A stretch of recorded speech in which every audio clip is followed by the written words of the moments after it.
ஜெபிக்க வேண்டும்? நாம் ஜெபிக்கும்போது தேவனின் வாக்குறுதிகளை பற்றி சிந்திக்கலாம் மற்றும் நம் இதயங்களை அவர் முன்னோற்றலாம். நாம் அவரிடம் நேரடியாக சென்று அவரிடம் நெருங்கி வருவதற்கு இதுவே நமது மிகப்பெரிய ஆசீர்வாதம். நாம் தினமும் ஜெபிக்கிறோம். தேவன் நமக்கு தினமும் உதவுகிறார். நாம் ஜெபிக்கும்போது தேவன் நமக்கு செவிசாய்த்து உடனடியாக பதிலளிக்கிறார். எல்லாவற்றையும் நமக்காக செயல்படும்படி கட்டளையிடுகிறார். அதை நாம் பார்க்க முடியாது. நாம் ஜெபிக்கும்போது தேவன் நமக்கு நினைவூட்டி ஒவ்வொரு சூழ்நிலையையும் எதிர்கொள்ள நம் இருதயங்களை தயார்படுத்துவார். நான் மெதுவாக ஜெபித்தால் அல்லது என் இதயத்தில் ஜெபித்தால் தேவனால் கேட்க முடியுமா? ஆம், தேவன் நிச்சயமாக எல்லாவற்றையும் கேட்க முடியும். நம் எண்ணங்கள் அனைத்தையும் அவர் அறிவார். நாம் அவருடன் பேசும்போதும் அவரிடம் நம்மை வெளிப்படுத்தும் போதும் அவர் மகிழ்ச்சி அடைகிறார். நாம் அவரை நம்பியதில் அவர் மிகவும் மகிழ்ச்சியாக உணர்கிறார். என்னுடைய எல்லா தேவைகளையும் தேவன் ஏற்கனவே அறிந்திருக்கிறார்.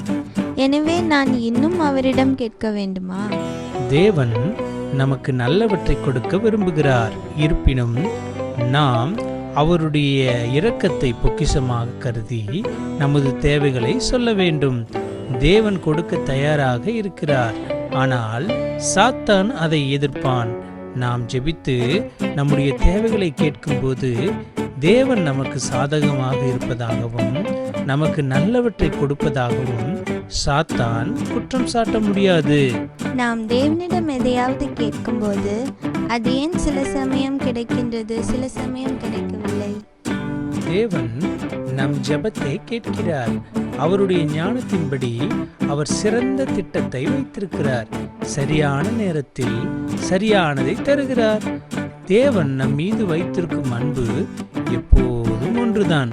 மேலும் தேவன் நம் விசுவாசத்தை பயிற்றுவிக்க விரும்புகிறார். நாம் சிறந்ததை பெற வேண்டும் என்று அவர் விரும்புகிறார். நாம் எவ்வளவு அதிகமாக ஜெபிக்கிறோமோ அவ்வளவு அதிக ஆசீர்வாதங்களை பெறுகிறோம். நாம் மற்றவர்களுக்காக ஜெபிக்கும் போது நாம் மகிழ்ச்சியாக இருப்போம். மேலும் நம்முடைய ஜெபங்களால் அவர்கள் பெரிதும் ஆசீர்வதிக்கப்படுவார்கள்.